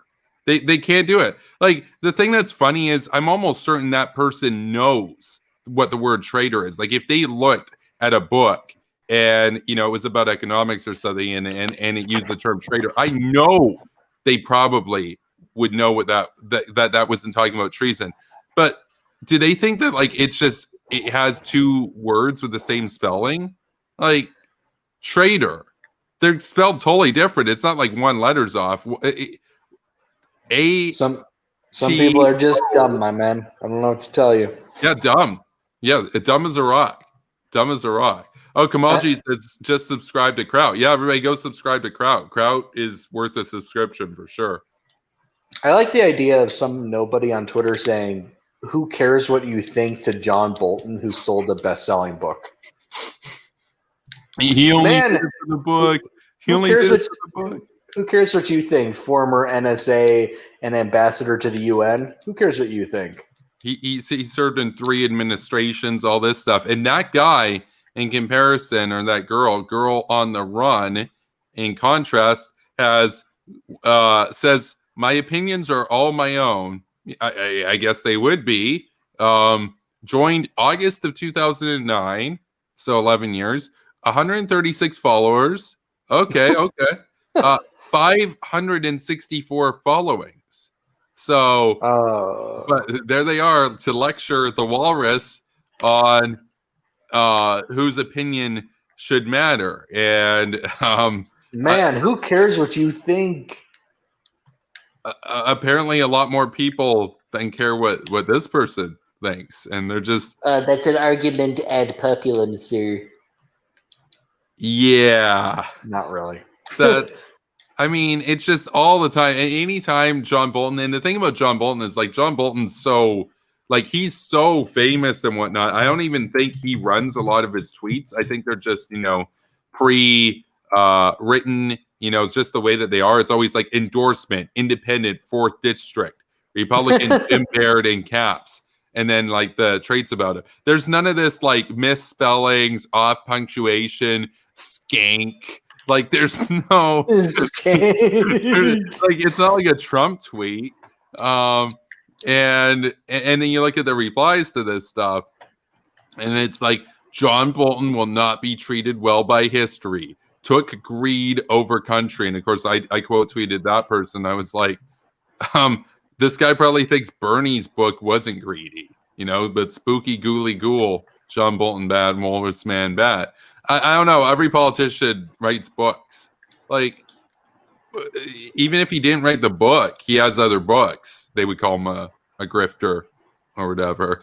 It's yeah. I also like this how like people are commenting like, nope, no more Republicans and this kind of stuff. And it's like as if John Bolton was going to endorse a Democrat. He was literally on Mehdi Hassan's show the other day, and he asked him, he's like, so are you voting for Biden or Trump? And he's like, well, no, I can't vote for either. I'm not voting for Trump. I'll write in a different conservative. Yeah, that's the guy who's going to endorse. Like, what are they expecting? Obviously, he's going to endorse a Republican. What I find funny about this is how like they're following John Bolton, but then they get like mind blown that he's endorsing Liz Cheney. Like that seems like the most. Oh, we lost Reese. Oh, there's Reese. Seems like the most straightforward kind of endorsement around. Somebody saying your credibility is zero. It's like, why are they following him then? I don't know. Just to be in the know. Yet Trump is continuing those wars. He increased drone strikes. That isn't anti-war. Oh man, we've got traitor says what? And then traitor. You know what's funny? I'm obviously following John Bolton, and for a while I had it set where I'd get a notification every time he tweeted, because he really didn't tweet that much until he started all these damn endorsements, and then I had to turn it off because I was just like, okay, I'll catch up with you later, John, but I don't need to come back to 30 notifications every time you tweet.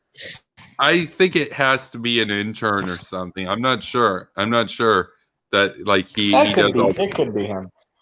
Could be him. Yeah, that's true. I think he should vote for Biden personally. But you know, whatever. It's his vote. I understand, but I mean, voting for anybody other than Biden's kind of a waste because it's not. I mean, it'd be like voting for Green or Libertarian. I guess if you feel like out of principle, but whatever. At the same time, I do understand to some degree there's no shared love between him and a lot of the Democrats. So that's the thing. That's the thing is like I don't know. I mean, the way they was talking about Biden made it seem like, oh, well, I can't vote for either of them and this kind of stuff. And he doesn't really trust Biden and everything. I don't know. I don't know. I feel that it's more the people that are around Biden and like the Democratic Party. They don't really like him. They call him a ghoul. They call him a warmonger, all this kind of stuff. It's personal for him. So I didn't see that yet, but the way you're describing it, it just makes it sound kind of not very well thought out, very kind of tribalistic, and it probably isn't as much as I think it is. But I mean, the thing is, I just disagree with that. This like notion of like, well, I'm a Republican, so I can't vote for a Democrat. Well, I don't. I've voted. Granted, I've only voted for Democrats, but that's really only because I voted the once. Yeah. In the presidential election, but I've said that I would have voted for many Republican candidates. I'm just kind of over that. And I understand that they need that kind of political tribalism to survive in Washington to a degree, but so I'm not even necessarily criticizing one person or blaming one person like John Bolton for everything. I think that the problem goes a lot further than his voting preference. But I wish that we could get to a point where, there was another post a while back that kind of pissed me off, and it was, do you remember, I think you saw it, where do I still have you, Kevin, by the way? Yeah. Oh, yeah. I'm just listening, man. I'm just listening to the doctor right now. Our connection's good. Okay. Yeah. But so it was Nikki Haley on Twitter. If Richard's in the chat right now, don't freak out. He's the only fan. He's the only fan of Nikki Haley, and I've said this many times before. Imagine if I said I'm the only fan of John Bolton. What would I be saying? I'd basically be saying that my ideology and stuff has no appeal to anybody. Like, ridiculous.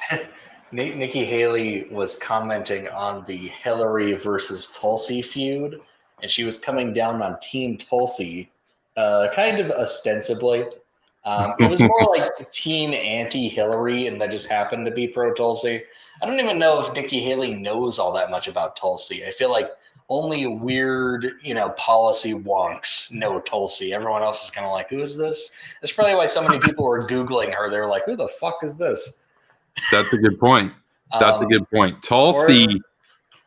Tulsi is just, I mean, to people that are kind of out of the loop, it's a rabbit hole because you're like, oh, so she's with like Assad and stuff, and she went over, but then you're like, oh, but like Anthony Roberto points out, yeah, but who got her to meet Assad in the first place? That was the SSNP. What's the SSNP? Oh, they're the Nazbol party. They think that Assad is too weak on clamping down in the country, like, and they were in contact with her for a long time, and they set up the arrangement. And you're like, what's she doing with Arab Nazis that hooked her up with Assad? Like, it's so weird. But then Meghan McCain is tweeting, "I love you" about Tulsi. It's like weird. Like, I don't know. Does Meghan McCain know that Tulsi is associated with the SSNP? I don't know. There's a very unfortunate notion among a lot of people on the right that Tulsi Gabbard is the only sensible Democrat. And they really believe that. Like, they look at everybody and they're like, yep, I guess they like Tulsi maybe because they think that she sounds calm and collected. I think she sounds like a robot personally. But yeah, like, she's someone pretending to be human. But no, it's like that was just so disappointing. It's like, really, look, for Nikki Haley, do you really hate Hillary that much that you're going to side with Tulsi? I mean, come on. Like get over this. Like, it's so like, oh my God, well, she was the Democratic nominee and she ran against our Lord and Savior Donald Trump, so she's bad. And it's like, well, she has a lot more in common with you on some issues than Donald Trump. So I don't understand this, other than she has a D next to her name, so that makes her bad. Yeah, it's D stupid. bad. Yeah. I mean, it'd be just as stupid as someone saying, no more Republicans. Obviously, there's still going to be Republicans after Trump. Like, it's not just going to go away.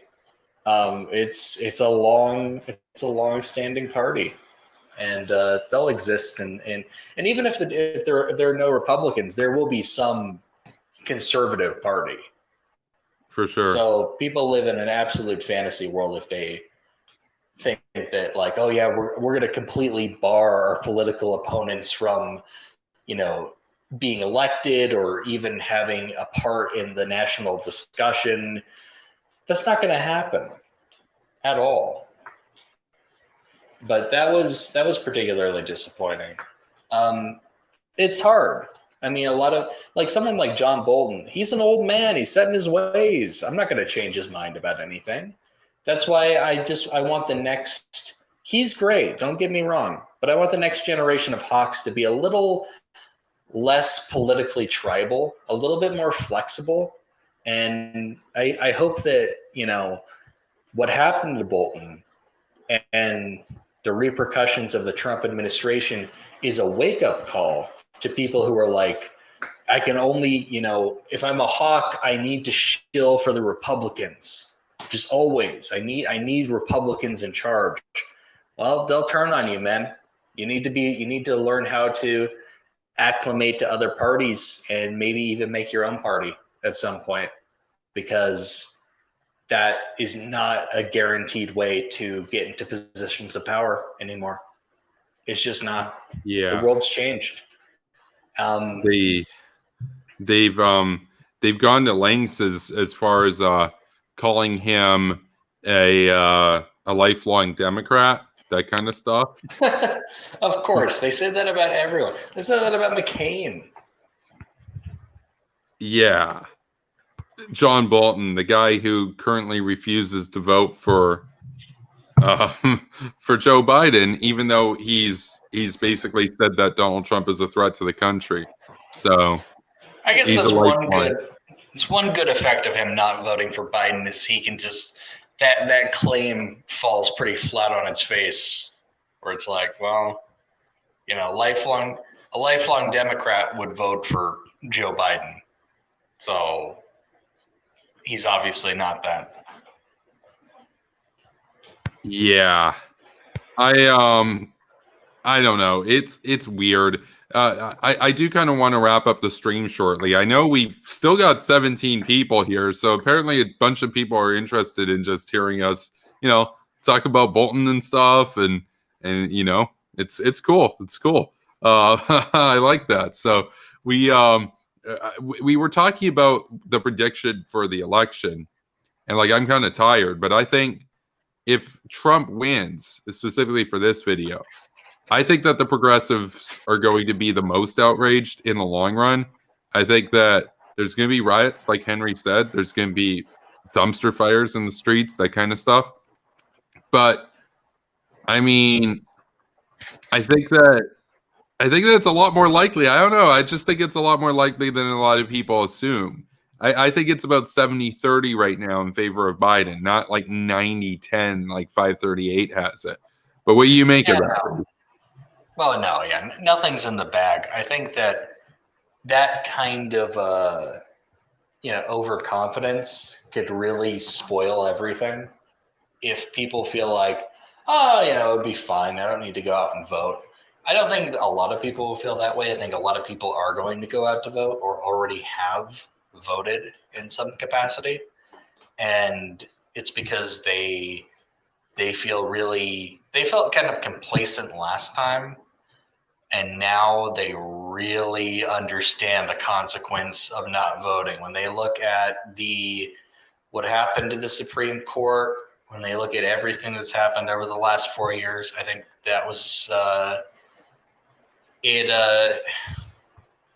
awakened a big change for the left.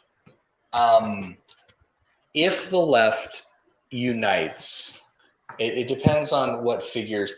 Basically, if we were to have another kind of pseudo progressive like Obama, who was very popular in his rhetoric, I could see Democrats claiming power for a long time under someone like that and similar people to that, because of what happened with Trump. Now, Trump could win too, but I do think that seeing that there's going to be a lot of people every election cycle. They're going to be like, don't let that happen again. Whatever it takes, do not let that ever happen again. But look, guys, the damage is already done. I don't know what to tell you. You can galvanize as much as you want. 4 years ago, I tried to talk sense into anti-feminists who were really concerned about purple-haired SJWs taking over the world. It didn't go so well. And this is where we're at. And now we have a very imbalanced highest court in the land. And I expect a lot of social progress to be unraveled as a result over the next couple of years. It's going to be a very interesting time. The damage is done. You know what? Go out and vote. Get Trump out. Obviously, that's like a victory in the here and now. But the real fight, get ready for a couple more decades of Amy Coney Barrett in the Supreme Court. Get ready for that. Kavanaugh will be there too. All those guys, get ready for it, because it makes it a very unreliable institution in some ways. Not that they're always partisan. I understand that, but it does make you worry. I'm very worried when I didn't talk about this too much, but when people cite themselves as constitutional originalists, basically that's kind of a code word. Like it sounds like it'd be something that's good, but it can be very dubious at the same time. It basically means like, oh, I follow, ostensibly it would mean I follow the original vision of the founding fathers, which is a very easy way to say, well, this modern issue, you know, it wasn't around or it wasn't prevalent when the founding fathers came up with the Constitution. So therefore, I'm just going to kind of rule what I think would be best on it, or they'll use that as a way to ignore precedent that's been set in the court over the last century or so. So those would be obviously be much more recent rulings and could be dismissed under originalism. The ironic part is in the obvious original intent of the Constitution was to be a very flexible document in many ways. It was not meant to be the Bible. It was meant to be something that could be added to and have things taken away under the correct legal proceedings. So it's one of those things where, I mean, they already have to interpret it so heavily because it is largely not applicable to a lot of modern situations. There's a lot of debate around the Constitution, which I find interesting. And I'm all for keeping it because it has a lot of really good stuff. I know that there's some people who want to get rid of it completely. Yeah, good luck with that. That's not happening. And plus, that would be very dangerous and would cause a big societal upheaval that we just can't afford right now. There's a good bedrock here. There's a good foundation here. There's a lot of things in the Constitution that were ahead of their time, for sure. But, no one was perfect. The people who came up with this weren't perfect. They were brilliant. They were the best minds around, but they weren't perfect. I mean, when they first wrote this, they didn't even want to have a Bill of Rights. Like they had to basically be like, forced into that. Like the states were like, okay, no, we need some guaranteed protections if we're going to vote on this, because you don't just get unlimited power. That's not how this is going to work. And that was the point of it. But it is worrying. It's worrying in the same way, I think, when someone says that they are a follower of Christ or something like that, and they're like a prophet, and they're following in those footsteps, or a follower of Muhammad. It's the same kind of worrying as that. You kind of have almost this spiritual stepping in, in the footsteps of the founding fathers, and you have these people who they think that they are. You could basically justify anything that way. You could have anything go your way and say, well, this is what the founding fathers wanted. Do you disagree with the founding fathers? Do you disagree with America? It's very jingoistic in a way, and it's something to definitely watch out for, because I do fear such justifications will be used to undermine precedent that's been set in the last couple decades. And Roe v. Wade is the obvious one. That is, the thing is, people, and when I say people, I mean conservatives specifically, have told me many times over the years, oh, that's never going to happen. They're never going to revoke Roe versus Wade. That's just liberal fear mongering. Except the thing is, I will never find myself trusting they'll never revoke Roe v. Wade when that narrative is coming from a bunch of people who really want to revoke Roe v. Wade. That's a bit suspect to me. Right. People who are frothing at the mouth and have spent, it's been a decades-long agenda to completely get rid of this. But they're like, oh, don't worry, it will never happen. Really? Because it could. It's not nothing set in stone. It's not like you have a constitutional right to an abortion. The thing is, that would be one of the biggest health crises in the history of this nation, if that were to happen. And it would I can't even begin to tell you how much of a clusterfuck it would be. We already have a swamped foster care system. This is the last thing this country needs is a bunch of unwanted children. That's like where all the problems of this country come from to begin with. Unwanted children who are raised in shitty environments, and then voila, they go on to be shitty people. And then people are surprised, like, wow, how did that happen? Well, it was because that was a person who wasn't really meant to exist, and no one cared about them. No one loved them. And then they rose up, and then they were raised in a way so that they wouldn't care about anyone. And then people wonder why the world is so fucked up. Well, there's a big reason why, but no one really wants to talk about that. Well, I mean, a lot of people will make kind of the women's autonomy arguments, and I do agree with those, but I don't find them to be the most effective. My big thing is just we don't need unwanted people. Like, we have enough people. We have enough people to take care of. We don't need more people in the foster care system. We just don't. We really don't. It's there. We have a way around it now. Yeah, maybe like 200 years ago. Okay. It wasn't really much of an option then. But now, no. I'm a radical about this. If I'm a radical about anything, it's this.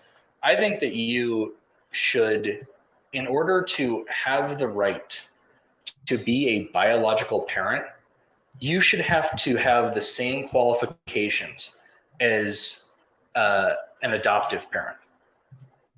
You should have to prove that I can actually take care of a child. I'm not going to be a piece of shit parent. I have the resources to do this.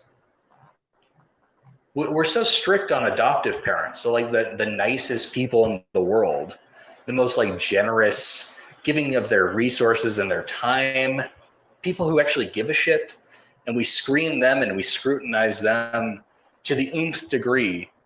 But, basically if you are biologically, able to have a child, the mantra is just go fuck like rabbits and whatever, we'll turn a blind eye.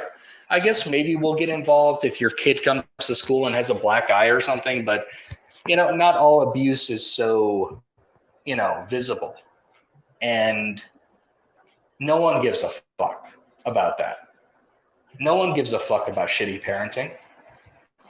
And it pisses me off. It absolutely pisses me off. Some people, they have the ability to have kids. They don't deserve kids because they're shitty parents, and they are shit to their spouses and they're shit to their kids. And that is one of the biggest problems in this country. And I've never heard anybody really talk about it in a real way. You're never going to hear some politician. It would be the most universally unpopular position in the world to come out against that. To be like, we need stricter parenting. And not of the children. We need stricter watch over some of these shitty parents. No one's going to say that. Yeah. Because adults get set in their way. Adults don't want to be told what to do. Guess what? Some children never grew up. That's the problem. These shitty parents are like children. They're shitty children raising other children. No, I agree. They don't have any sense of responsibility. I absolutely agree. I mean, this goes part and parcel in many ways with the debt economy too. I mean, I'm basically of the view that if you want to have kids, you can't have debt.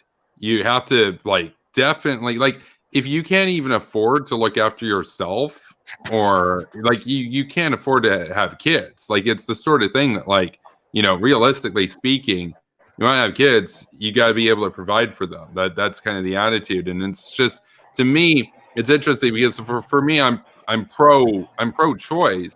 I believe that there should be a choice to have kids, but I wish that we could change the culture around it to a way that people were more responsible about it. And it is interesting to me to see people that identify as pro-life, who, some of them at least, don't really care what happens after the child's born. And that's unfortunate. And I see the argument tends to go in as well with this idea. And I've talked about it on this channel in the early days when I made a video on this, for example. The idea that, well, the higher the birth rates, then the stronger the nation. And I think that that's ridiculous, because we've transcended the point where wars are won by the number of soldiers on each side. Like, yeah, the North Koreans can have like a lot more kids or whatever. The Chinese can have a lot more kids than America. America can blast their kids if they want to fight a war. Like, it's not going to work out for them. Like, Israel won a war against the Arab dictatorships several times. And the Arab dictatorships had way more kids, way more soldiers than the Israelis did. And the Israelis, they schooled them, basically. So this idea that warfare is dependent on population is insane. In many ways, especially in the modern era, the lower the birth rate, the more technologically advanced the country tends to be, which advantages them in war. Like, what would you rather have, an army of the size of China, or an economy like the United States but a smaller army? I mean, it's that kind of angle to it. I don't know. I think it's obviously not the sort of situation where, like, the only people that can have kids can be, like, millionaires or billionaires or whatever. No, absolutely not. Like, they're, and the thing is, I think that there should also be financial incentives to start a family. Like, if, okay, that's the route we want to go, there should be some assistance, more assistance being offered than there is now. That's the thing about kind of this, like, pro-life, like, oh, let's have more children arguments that just don't work, because they want to do it in the most unregulated way possible. And look at what it results in.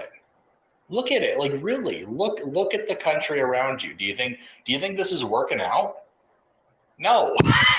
You need to do this more responsibly. You need to actually make it viable for people to get married, make it viable for people to have a family.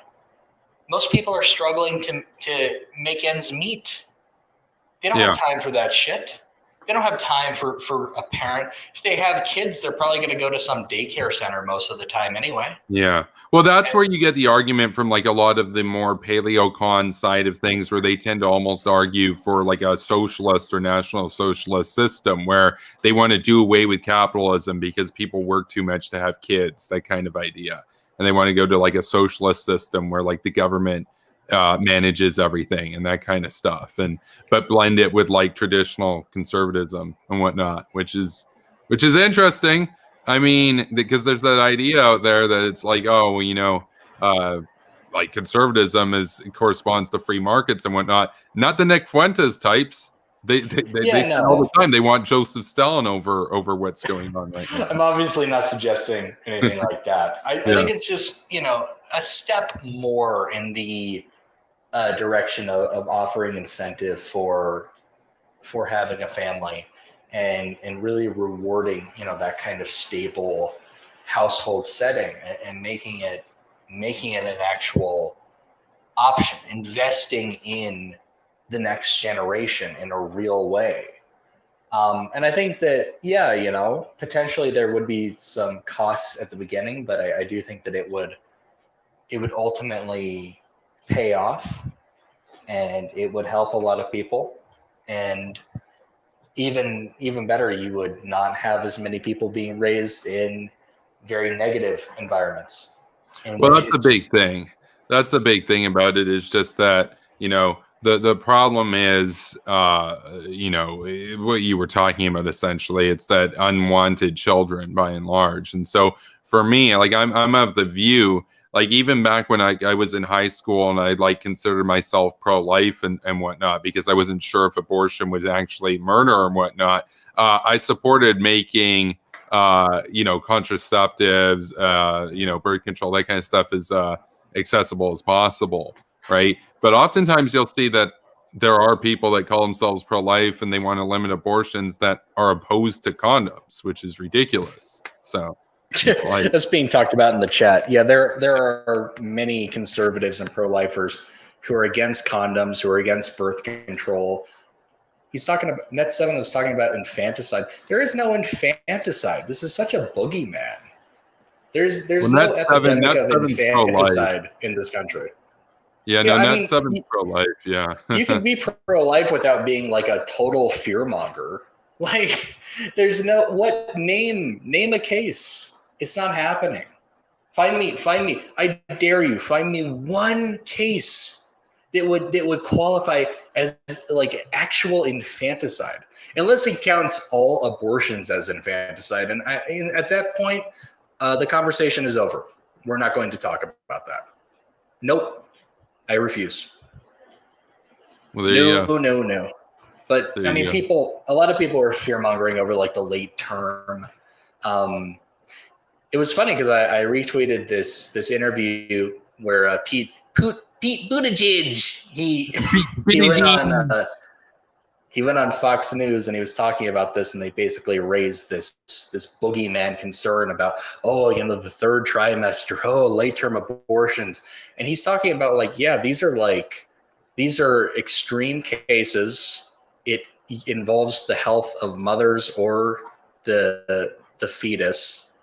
And here's the thing, if you really wanted an abortion, this is the point he made, would you carry a baby for 9 months?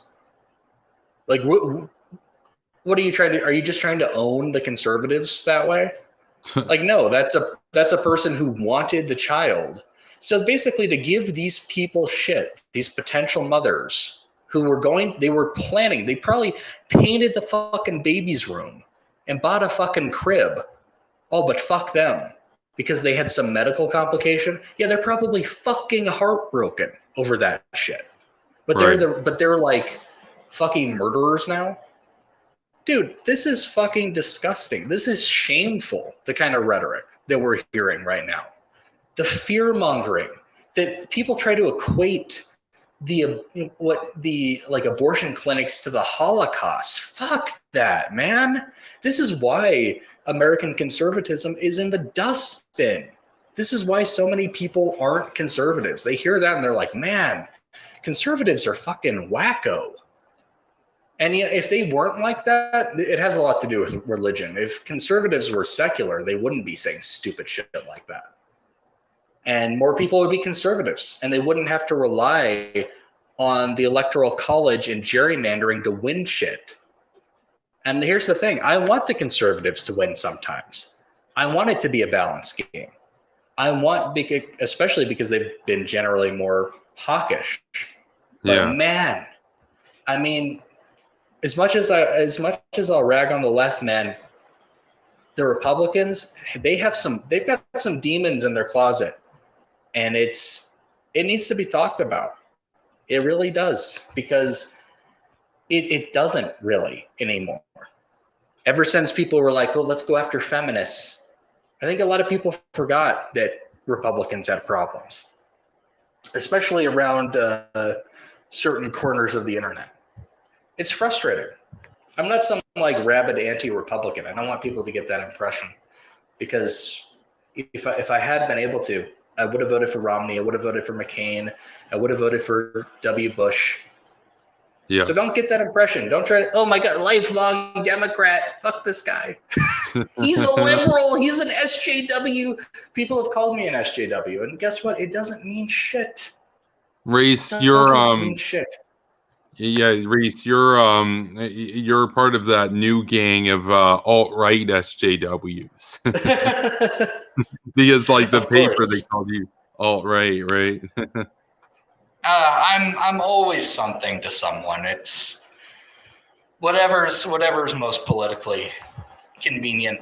But no, ultimately, I'm well, no matter what people say, I am a liberal, and I am a secularist, and I'm very against certain ways that we run our society, and that's one of the big ones. And a lot of the political discourse I find very displeasing and very alarmist and very like, oh, let's take a snippet of this out of context and like really blow it up. They're doing that now. The Trump campaign is doing that with Joe Biden.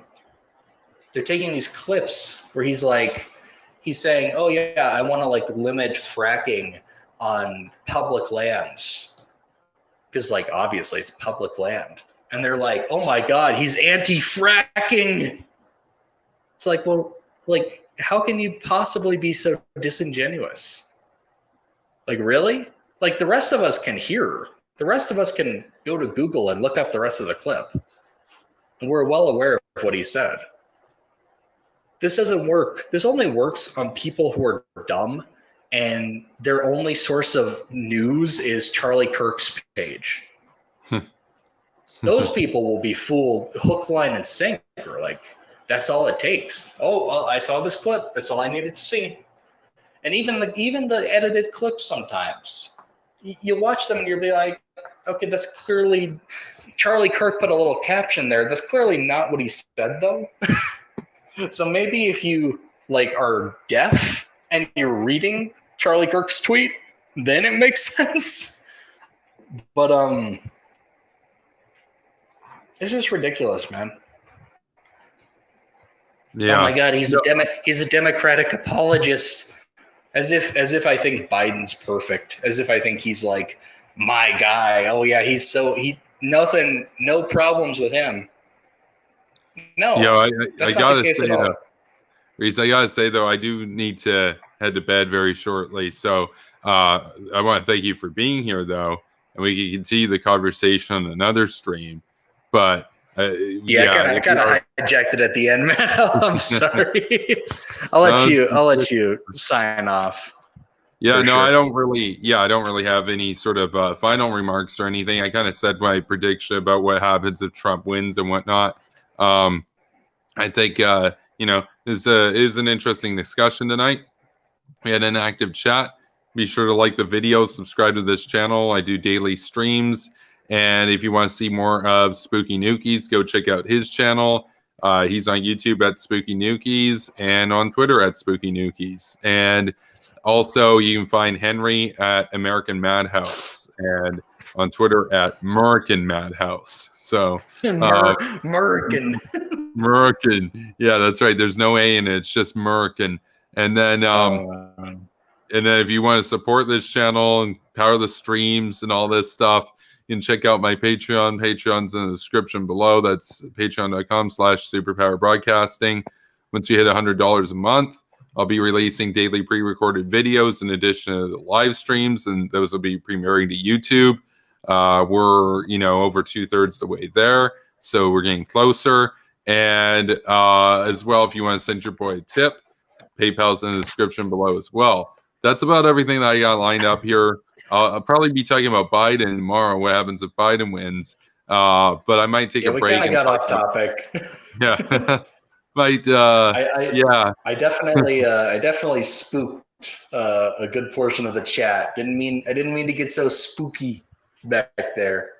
Yeah, no, Reese is a pretty spooky guy. If you check out his channel, it's always been spooky, but it's spookier, it's nukier now. It's awesome. He's gonna be dunking on Neckbeard Jimmy. Oh yeah, that's definitely happening. Look. This is the last thing I'll say. Make no mistake. I'm seeing no real arguments against my position either, which is funny. That's typically how it goes. Make no mistake. The pro-life movement is wrong. I'm well aware of the way they see things. They believe in some sanctity of life. I don't, because I am an atheist. I'm not some brainwashed Christian. So of course, that's not the way I see the world. And they're wrong about that. They don't understand. They're not pragmatic about this. They're not willing. They're the ones who are not willing to seriously engage with the consequences of what they're advocating for. The number of teenage moms across this country who were pro-life and Christian in their own way and were made to feel like they'd be bad people if they actually decided to not ruin their lives. The number of unwanted children who are either raised in a shitty environment, household, or they're raised in a shitty foster care system that is not equipped to take care of them. It's the same people who will make the pro-life arguments who are not willing to truly galvanize foster care systems or, blossoming families with the funds that they need. So don't tell me, do not tell me that I'm the one who's not seriously engaging in this argument. I have seen this firsthand my entire life, and I am fucking sick of it. I am fucking sick of seeing the consequence of pro-life bullshit arguments in small rural communities across this country. Oh, but SJW is bad. Give me a fucking break, man. Okay, I'm done. Thank you, Kevin. Sorry for hijacking your stream, but that really did piss me off. I was like, no. I can't let that slide, man. I can't let that slide. Right. Well, yeah, that's the thing. I think, it's the sort of thing, like, I've already made my position clear on it. Like, I'm pro-choice and all that kind of stuff. I think that, we might have to do like a stream at some point dedicated to discussing that in more detail. I think that in general, the kind of notion that, it's better to have more kids and a country's stronger if they have more kids and whatnot. It totally falls flat on its face. If that were true, China would run the world right now. It's like, obviously it's not about the number of kids or the number of soldiers you have. It's about, the culture of innovation that you're able to foster. But yeah, we do really need to wrap up the stream though. So I'm pretty tired tonight, but thanks for coming on, Reese. And I'll see all you guys tomorrow night. So have a good one. And thanks for being here. Peace, everybody.